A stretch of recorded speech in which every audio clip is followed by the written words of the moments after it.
Rajini sir Sathya மூவிஸுடைய RM. Veerappan அவர்கள் தயாரித்த படம் இராணுவ வீரன். அந்த இராணுவ வீரர்கள் ஆந்திரா சூப்பர் ஸ்டார் சிரஞ்சீவி அவர்களும் நடித்தார்கள். அந்த படத்தினுடைய ஷூட்டிங் பொள்ளாச்சியில் ஒரு மில்லில் நடந்தது. அந்த ஷூட்டிங் நடந்துகிட்டு இருக்கும்போது அந்த மில்லுக்காரன் பணம் அதிகமாக கேட்டு தகராறு பண்ணான். ஆகவே ரஜினி கொஞ்சம் ரெஸ்ட் எடுத்துக்க, நான் போய் அவங்களோட பேசிட்டு வர்றேன், பேசி சமாதானம் பண்ணிட்டு வரேன்னு போய் பேசிட்டு சமாதானம் பண்ணிட்டு வந்து பார்த்தா ரஜினி சாரை காணோம்.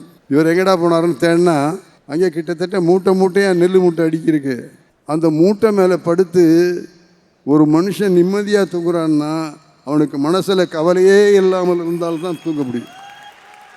சாக்கு மூட்டையில் போய் தூங்குறியே ரஜினி, ஒரு சம்காலத்தை விரித்து படுத்திருக்கலாமேன்னு கேட்டபோது, இல்லை முத்துராமன், எனக்கு ஒன்றும் இல்லை, உங்கள் முதுகெல்லாம் அரிக்கலையா சார்னு கேட்டேன்.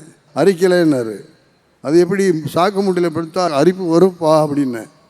வராது, நான் இந்த கண்டக்டர் வேலை கிடைக்கிறதுக்கு முன்னால் நான் பார்த்த வேலை சென்னையில் இருந்து வருகிற நெல் மூட்டைகளை தூக்குகிற ஒரு கூலியாக வேலை பார்த்ததுனால எனக்கு முதுகில் அரிப்பு ஏற்படலை என்று அன்னைக்கு என்னிடத்தில் சொன்னார்.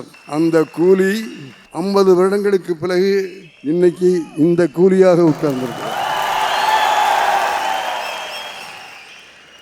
அந்த கூலிக்கு எந்த அளவுக்கு கஷ்டப்பட்டு வேலை செய்தாரோ அதே அளவு இந்த 50 ஆண்டு காலமும் அவர் பணியாற்றித்தான் இந்த கூலிப்படத்தை இன்றைக்கு இவ்வளவு பெரிய மகாநாடாக, வெள்ளி விழாவாக, திருவிழாவாக நாம் கொண்டாடி கொண்டிருக்கிறோம்.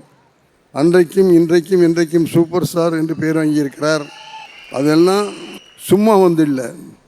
அந்த உழைப்பு, அந்த கஷ்டம், அந்த நம்பிக்கை, நான் வருவேன் வருவேன் வருவேன் என்று சொல்லி இந்த தொழிலில் ஈடுபட்டு சிரமத்தோடு இரவு பகலாக உழைத்து இந்த இடத்தை பிடித்தார் என்பதை நாங்கள் கூடவே இருந்து பார்த்திருக்கிறோம். ஆகவே சூப்பர் ஸ்டார் ரஜினிகாந்துக்கு கிடைத்திருக்கிற பெயரும் புகழும் சும்மா வந்ததில்லை, உழைத்து வந்தது.